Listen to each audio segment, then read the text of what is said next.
ধরেন এমন যদি হয় যে আপনার ইকামা থাকা সত্ত্বেও আপনাকে পুলিশ আটক করে দেশে পাঠিয়ে দিচ্ছে, তার অবশ্যই কারণ আছে। জানতে হলে অবশ্যই ভিডিওটির সাথেই থাকুন, ইনশাল্লাহ ভালো কিছু পাবেন। আসসালামু আলাইকুম, প্রবাস থেকে আমি চলে এলাম আমিনুল ভিডিও ব্লগ থেকে। তো সৌদি আরবে বর্তমান সময়ে যেহেতু সামনে বড় হজ চলে আসছে, তো এখন কিন্তু দফায় দফায় অভিযান চলে।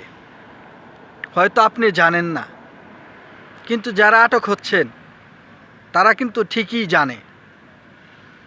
তো আপনার ইকামা থাকা সত্ত্বেও কিন্তু আপনি আটক হইতে পারেন, আর আটক হইলে কিন্তু আপনাকেও দেশে তারা পাঠিয়ে দিবে। এটা আপনি মানেন? তাহলে সত্যটা জানুন, কেন আপনাকে দেশে পাঠিয়ে দিবে। আমি উদাহরণস্বরূপ কয়েকটা বিষয় আপনাদেরকে বলবো। তো কয়েকটার মধ্যে ধরেন প্রথম একটা এক্সাম্পল, আপনি হাউস ড্রাইভার। আপনি ধরেন পালিয়ে অন্য কোথাও কাজ করতেছেন। আসলেও এটাকে কিন্তু শ্রম আইন বলে। এখন আপনি কিন্তু আপনার কফিলের কাজ ছাড়া অন্য কোনো কাজ করতে পারবেন না, এটা কিন্তু উল্লেখ করা আছে। আপনাদের যে এগ্রিমেন্ট পেপার দেওয়া হয়, আপনারা কোনো দিন এগ্রিমেন্ট পেপার দেখছেন? সেখানে কি উল্লেখ করা আছে, কি লেখা আছে? আপনি যে সই দিছেন সেটা কি একবার পড়েছেন? সেইখানে কিন্তু উল্লেখ থাকে, এগ্রিমেন্ট থাকে যে আপনি তার আমেল, আপনি ওনার কাজ ব্যতীত অন্য কারো কাজ আপনি করবেন না। সেই মোতাবেক আপনি সই দিয়েছেন বা সিগনেচার করেছেন বা টিপ সই দিয়েছেন, তাই না? অন্যথায় আপনি যখন চলে যাবেন বা আপনি যখন চলে যায় অন্য কোথাও কাজ করা অবস্থায় আপনি ধরা খাইছেন, তখন প্রথমেই প্রশ্ন করবে আপনার ইকামা চেক দেওয়ার পর যে এটা কি তোমার কফিলের কাজ। তখন তো আপনি, তাদের কাছে তো প্রমাণ আছেই, তারপরও আপনারটা জিজ্ঞাসা করবে আপনাকে জানার জন্য। আপনি যখন বলবেন না, তখন কেন করতেছেন এটার উদাহরণ কি আপনার কাছে আছে? এটার উত্তর কি আপনার কাছে আদৌ আছে? নাই। তাহলে তারা যদি চায়, তাহলে আপনাকে বর্তমান সময়ের কথা বলতেছি, যে বর্তমান সময়ে কিন্তু আপনাকে দেশে পাঠিয়ে দেওয়ার চান্স আছে। এরপর হচ্ছে জুলাই আন্দোলনের সময় অনেকেই আন্দোলন করেছেন,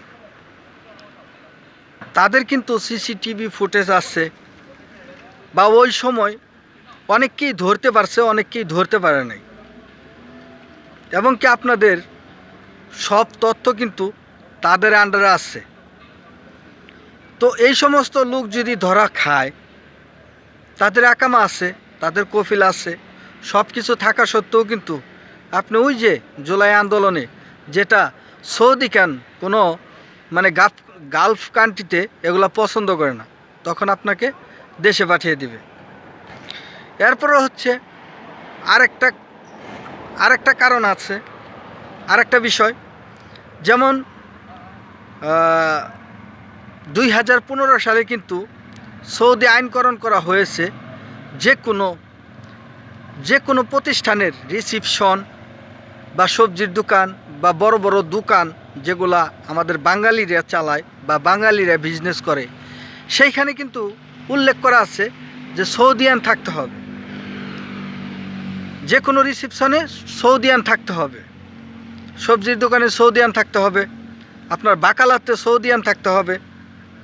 এটা কিন্তু সবাই জানেন, কিন্তু অনেকেই করেন না, যে কোনোভাবে, যে কোনো মানে সিস্টেমে। তো সেই ক্ষেত্রে আপনাকে কিন্তু পাইলে, রিসিপশনে আপনাকে পাইলে আপনাকেও তারা ছাড়বে না। আর শ্রম আইন সবচাইতে খারাপ জিনিস। এই শ্রম আইন বর্তমান সময় মানে স্পেশাল যেটাকে বলে অভিযান, যেহেতু সামনে হজ, এখন স্পেশাল অভিযান চালাবে। তারা ইচ্ছা করলে আপনাকে রাখতেও পারে, আবার দেশে পাঠিয়েও দিতে পারে, কারণ এটাকেই বলে স্পেশাল অভিযান।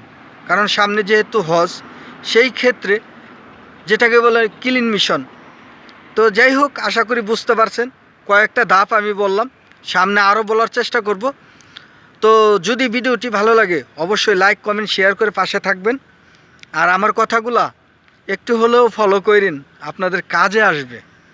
যারা এখনও আমার চ্যানেলটি সাবস্ক্রাইব করেন নাই তাদেরকে বলবো আমার এই নতুন চ্যানেলটি সাবস্ক্রাইব করে বেল আইকনটি দিয়ে দেবেন। আর লাইক কমেন্ট শেয়ার করে আরও 10 জন প্রবাসীকে জানানোর ব্যবস্থা আপনারাই করে দিবেন। তো সবাই ভালো থাকবেন।